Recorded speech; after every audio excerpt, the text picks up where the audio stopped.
തറക്കല്ലിട്ട് 5 വർഷമായിട്ടും പാലം നിർമ്മാണം എങ്ങുമെത്താത്തതിൽ പ്രതിഷേധിച്ച ബിജെപി കൊടുമ്പ് പഞ്ചായത്ത് കമ്മിറ്റിയുടെ നേതൃത്വത്തിൽ കൊടുമ്പ് വില്ലേജ് ഓഫീസ് മുതൽ കൊടുമ്പ് ജംഗ്ഷൻ വരെ ശയനപ്രദക്ഷിണം നടത്തി.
മാറി മാറി വരുന്ന സർക്കാരുകൾ കോടികൾ പാളയം പാലം നിർമ്മാണത്തിന് ഫണ്ടുകൾ വകയിരുത്തുന്നുണ്ടെങ്കിലും പാലം നിർമ്മാണം സമയബന്ധിതമായി തീർക്കാൻ അധികാരികളെ കൊണ്ട് സാധിക്കുന്നില്ലെന്നും നിർമ്മാണം ഉടൻ പൂർത്തീകരിക്കണമെന്നും ഇല്ലെങ്കിൽ സമരം ശക്തമാക്കുമെന്നും ബിജെപി ഈസ്റ്റ് ജില്ലാ പ്രസിഡന്റ് പ്രശാന്ത് ശിവൻ സമരം ഉദ്ഘാടനം ചെയ്തുകൊണ്ട് പറഞ്ഞു.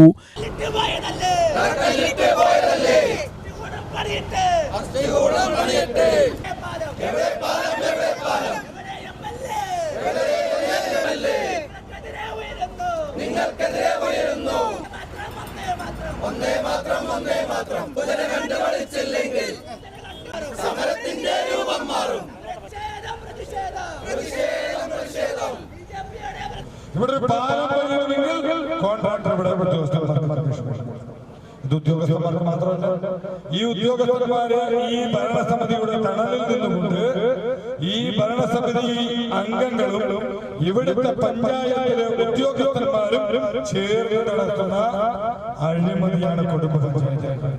ഈ പഞ്ചായത്തിൽ വരുന്ന സമയത്ത് അവർക്ക് ആവശ്യമായ അടിസ്ഥാന സൗകര്യങ്ങൾ ഒരുക്കുന്നതിൽ പോലും ഈ പഞ്ചായത്ത് വീഴ്ച. ഇവിടെ പാളയം നിവാസികളെ വർഷങ്ങളോളമായി സമരം നടന്നു. മഴക്കാലം വരുന്ന സമയത്ത് ചങ്ങാടത്തിൽ പോകുന്നതിന് പോലും ബുദ്ധിമുട്ടുള്ള സ്ഥലമാണ്. മഴ പെയ്യുന്ന സമയത്ത് ജൂൺ, ജൂലൈ, ഓഗസ്റ്റ്, സെപ്റ്റംബർ മാസങ്ങളിലെ അവിടെയുള്ള ആളുകൾ ഒരു ഒറ്റപ്പെട്ട അവസ്ഥയിലാണ്. ഇത്തരത്തിൽ ഇന്നാട്ടിലെ ജനങ്ങളെ പറ്റിച്ച് വഞ്ചിച്ച് കാലങ്ങളായി, 1-2 മാസങ്ങളല്ല, വർഷങ്ങളായിട്ട് പാളയം നിവാസികളെ വഞ്ചിച്ച് പറ്റിച്ച് ഭരിക്കുന്ന ഒരു ഭരണസമിതിയാണ് കുടുംബ പഞ്ചായത്തിൽ ഇന്ന് ഭരണം കൈയാളുന്നത്.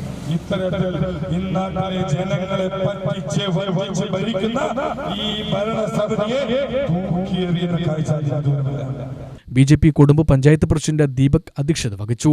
ബിജെപി നേതാക്കളായ ശ്രീജിത്ത് തിരുവാലത്തൂർ, ശ്രീലാൽ കട്ടിൽവീട്, അശോകൻ എന്നിവരാണ് ശയനപ്രദക്ഷിണം നടത്തിയത്. ബിജെപി ജില്ലാ vice president Usha Balachandran, Rajani Anilkumar, M Rama, Sreeja Balakrishnan, K M Haridas, K Kannan തുടങ്ങിയവർ സംസാരിച്ചു.